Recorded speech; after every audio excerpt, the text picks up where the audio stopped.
Today is 10th of December, which is the International Human Rights Day. I'd like to express sincere gratitude for the opportunity to be part of this national dialogue on HIV and the law. The Universal Declaration of Human Rights paves the way for the core international human rights treaties. Issues of equality and non-discrimination are key in all of these human rights instruments. We've come a long way in terms of addressing HIV from a human rights perspective.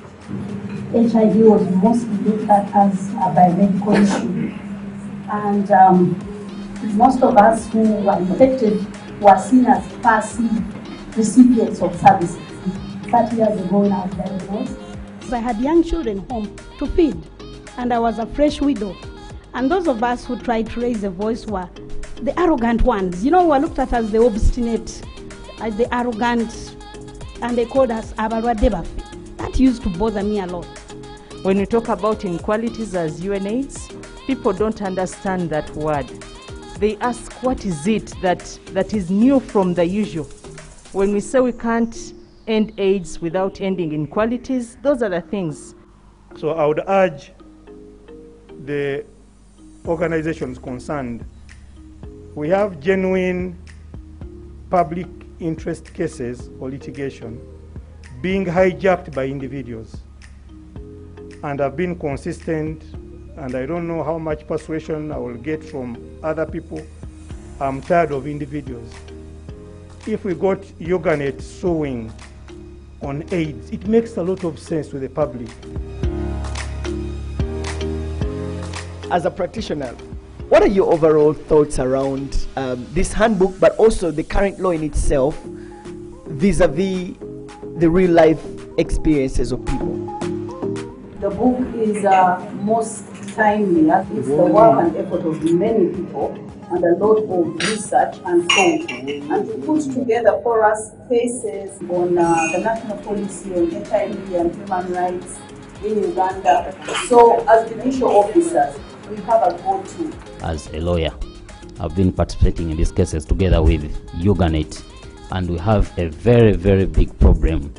HIV/AIDS has a lot of scientific evidence, which is not groomed in the legal practitioners and the members of the bench. I think that the panel needs another hand of applause. Wonderful, wonderful panel. Thank you so much.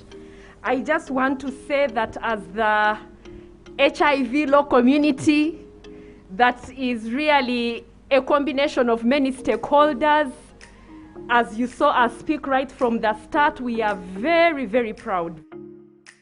Those years when AIDS came, I don't see many people who are my age, but I was at the forefront of the battle against AIDS, mobilizing all these women, girls, and I fell out with the reverends, I fell out with bishops, I fell out with everybody, because for me, I was in, we must fight AIDS. If condom is there, use condom. When we reached here, we became even a motto for the whole world. For the whole world. And I'm so happy that we reached there. I would want to appreciate today's event. It has been the launch of the Judicial Handbook on HIV/AIDS, human rights and the law. And I think this is a very new area in the legal circles, which requires members of the bar, members of the bench to reflect on.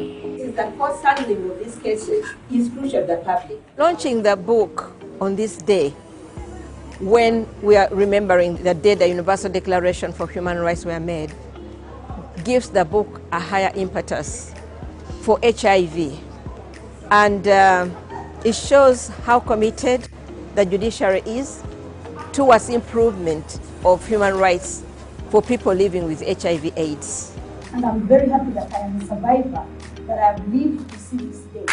HIV and AIDS are a human rights issue. And for us to have magistrates and judges engaging in this dialogue with us as UGANET, for me it's a major landmark.